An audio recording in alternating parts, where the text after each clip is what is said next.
Hello les amis, bienvenue dans cette minute utile du mélomane quoi, où on parle d'un disque, parfois d'une chanson, d'un artiste. Aujourd'hui j'aurais voulu parler d'une artiste qui s'appelle Suzanne Vega et alors elle a fait quelques tubes donc elle est un peu connue, ok. C'est une chanteuse américaine qui a fait vraiment de très très beaux disques. Pas des masses, elle n'a pas fait 200 disques, ok. Donc, et je trouve qu'il y a des qualités énormes là-dedans.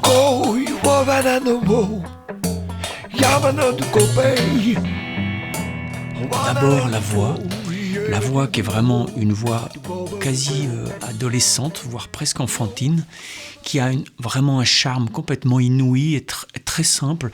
Je vous conseille d'aller voir le live en duo, juste avec sa gratte et un mec à la guitare aussi, à Tiny Desk, où on voit cette espèce de simplicité qui est tout dans... Elle a beaucoup d'humour aussi, j'aime beaucoup cette personne, je trouve que c'est quelqu'un de remarquable. Et c'est quelqu'un qui compose à la guitare en grande partie, et je trouve que c'est toujours intéressant. Elle a des très beaux contours harmoniques, super mélodie avec une espèce d'enfance de la mélodie, tu vois, avec un côté très folk. Parfois, ça peut ressembler. Il y a des. Bon, on va en reparler. Il y a des chouettes trucs.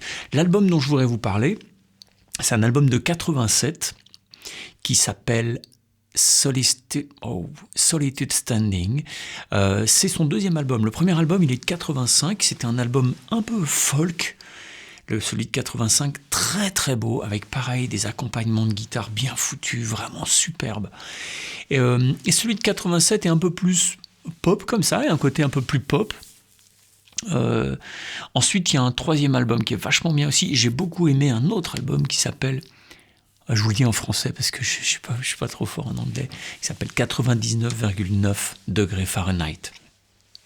Avec des côtés un peu plus électro, pas industriels, mais tu vois, avec des petits sons comme ça, ch'tunk, et qui sont vachement bien.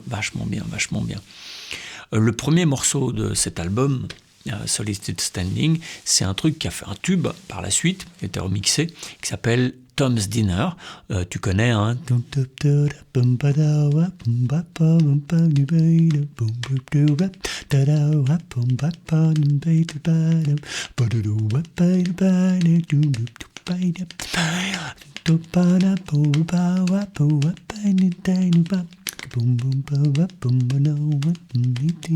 C'est vraiment un super truc, c'est chanter a cappella comme ça. Très belle mélodie qui a un côté un petit peu folky, comme ça, un petit peu trad. Et alors qu'il a fait vraiment connaître parce qu'il y a eu un remix avec des instruments où ça groove un peu, mais vraiment la voix elle est dingue.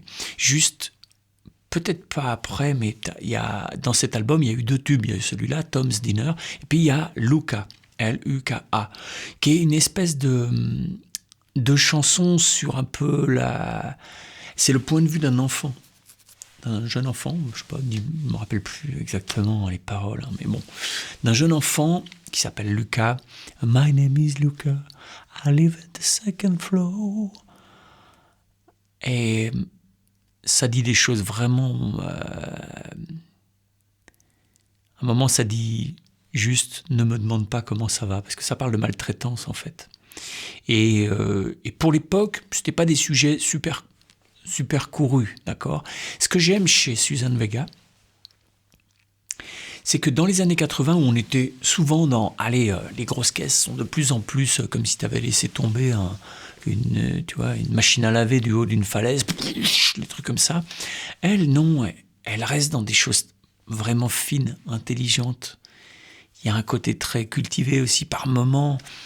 Ça peut ressembler à Rickie Lee Jones sur certains phrasés, sur certains contours mélodiques. Elle a quand même un gros talent mélodique. Et puis surtout, les grilles sont pas... Il y en a des simples, mais quand même, il y a des contours harmoniques qu'on ne retrouve pas si souvent que ça dans la pop.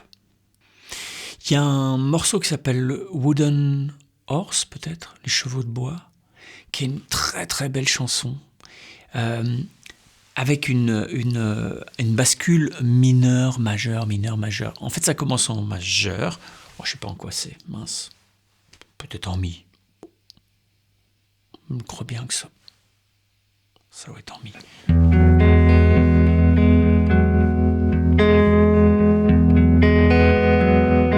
T'as des finesses harmoniques à un moment.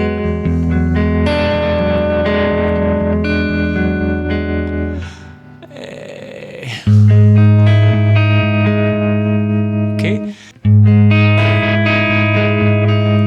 Et ça, c'est un mineur. Donc c'est...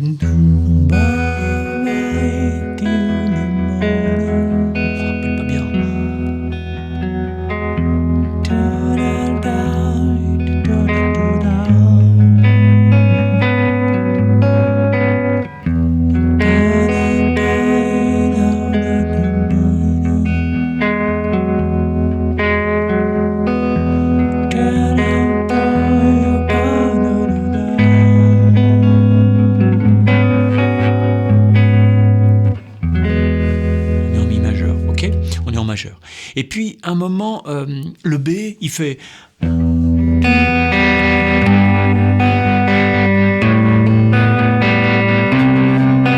passe en mineur. Ok. Et puis, juste après, il y a une espèce de C qui fait... Pour revenir en majeur. Tu vois ici? Donc, on est en majeur. Majeur, parce que notre Mi, il est majeur. Notre accord central, c'est le Mi. Et lui, il est majeur. Donc on est en majeur. On est en Mi majeur. Puis après, ça passe en Mi mineur.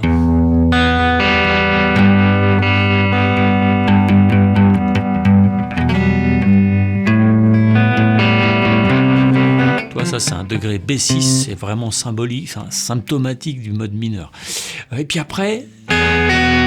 Elle quitte la tierce mineure, elle remet la tierce majeure pour repasser dans une espèce de petit pont qui fait la transition pour revenir au... Vraiment, c'est une magnifique chanson, les contours sont super beaux, la mélodie est très belle, et la grille harmonique est plutôt bien foutue, c'est bien gaulé. Tu la vois toute seule avec une guitare, tu te dis, ben moi je signe tout de suite. Je me dis, ouais, je veux bien passer une soirée où elle me chante des chansons comme ça, mais ça me va, franchement c'est superbe. Il y a une grosse constante folk, mais parfois ça groove un peu, et puis ça dépend des albums, hein, mais il y a des rarement... c'est pas trop rock, ok, mais il y a beaucoup de finesse, et sa voix est irrésistible. Calypso, hein, je crois que c'est un machin qui s'appelle Calypso. Je trouve que tu as des petites moustachettes, tu as des petites réminiscences à la Johnny Mitchell un peu. Il y a un petit peu ce côté un peu... pas banal, voilà, un petit côté pas banal, un petit côté bluesy aussi, c'est carrément bluesy, et puis un peu éthéré, il y a une mélodie un peu éthérée comme ça qui plane au-dessus des accords, des beaux angles harmoniques, vraiment c'est très très bien fait. Il y a un morceau qui s'appelle Language, une chanson qui s'appelle Language, pour moi là il y a quelque chose de Ricky Lee Jones aussi, ça rappelle, mais ce qui me fait penser à Ricky Lee Jones, c'est, il y a quelques contours de phrasé, mais c'est surtout l'espèce de fraîcheur et de clarté. C'est-à-dire que il y a une espèce d'évidence et voilà, c'est vraiment super charmant. Et je trouve que ce morceau me fait penser un petit peu à Ricky Lee Jones. Et il y a plusieurs autres morceaux où clairement, mélodiquement, ça peut même faire penser à Sting. Il y a ce genre de qualité mélodique. Pour moi, Sting, c'est un des plus grands mélodistes qui soit. Et ben, dans plein de morceaux, il y a Iron, Bound, je sais pas quoi, il y en a plusieurs. Je vous mets les titres ici si je les retrouve. Mais je me rappelle qu'il y a plusieurs, des B, des façons de mélodiquer, de faire de la mélodie sur des harmonies qui pourraient tout à fait être des chansons de Sting. Si vous changez sa voix, vous mettez celle de Sting, vous dites, oui, ça peut être de lui. Et voilà. Alors, toutes ces qualités-là, moi j'écoute j'ai tous les albums de cette fille, Suzanne Vega. Je vous conseille tous les albums. 99,9 Fahrenheit, il est quand même vachement bien parce que au niveau matière, les petits grooves qui sont faits avec plein de petits sons un peu bizarres, ils sont vachement bien. Moi j'aime beaucoup cet album-là, Solitude Standing. J'aime bien le premier. En fait, je les aime tous. Voilà, je les aime tous. Allez voir ce petit truc à Tiny Desk en duo avec un guitariste électrique et puis elle a la guitare folk. Elle est là comme ça avec sa guitare, hop, très facile, très tranquille. Et l'accompagnement, elle s'accompagne super bien. Si vous êtes capable de composer des chansons comme elle le fait, bah vous êtes sauvés les amis. Vous avez déjà un sacré truc. Ok ? Donc ne jugez pas trop les gens que vous n'écoutez pas, qui sont pas trop dans votre style, parce qu'il y a du talent à revendre. Et chez Suzanne Vega, du talent, il y en a plein. Bon, allez, formez-vous.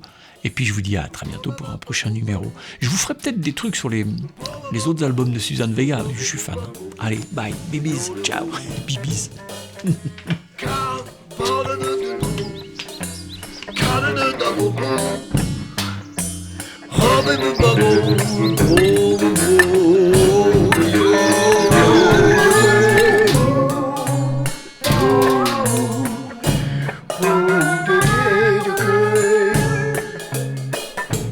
Woman up, you do not alone.